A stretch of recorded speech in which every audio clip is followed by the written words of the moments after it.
The final stretch of the dramatic Jodi Arias trial has everyone talking. And this morning, the Good Morning America legal team speaks for itself. Inside the players, strategies, high stakes, and trial exclusives you'll only see on Good Morning America. This morning on ABC. Hello to our fans online. I'm John Muller. And I'm Diana Perez with the top stories on this Thursday, May 2nd. 3 college friends of Boston bombing suspect Dzhokhar Tsarnaev are now facing federal charges in connection with the crime. The FBI says the 3 helped Tsarnaev get rid of his backpack full of empty fireworks and a laptop after the bombing. Agents say an exchange of text messages proves their involvement, but the lawyer found one of them says it's not true. All right, next, fire and ice. Well, many of us are enjoying some ideal springtime weather. Others just digging out of deep snow. This is the scene in Fort Collins, Colorado. Snow so heavy and wet it's snapping tree branches. As much as 20 inches fell in some spots, extending from the Rockies well into the Midwest.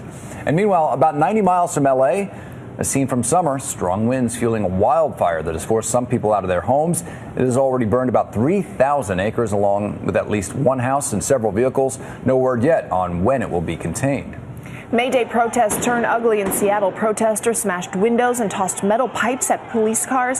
The event began as a simple protest with a handful of people, but by afternoon, thousands of marchers had joined in, and it became rowdy. Officers had to use pepper spray and flashbang grenades to control the crowd. And finally, it started at Chicago's Midway Airport, where some Illinois National Guardsmen arrived yesterday. They had been overseas in Kuwait for about a year. Now, among those arriving was Sergeant Timothy Gleason, the father of 4 boys. 3 were there at the airport. The 4th, TJ, was at his school. Despite his welcome home daddy sign, TJ didn't know dad was getting there until yesterday. That's when he sees him. Isn't that great? And the bear hug pretty much says it all. There's enough of these stories to tell one every single day, and we should. Love that stuff. All right, get more news at anytime here at abcnews.com. I'm John Muller. And I'm Diana Perez. Thanks for watching. This is World News Now, available anytime, anywhere you want it.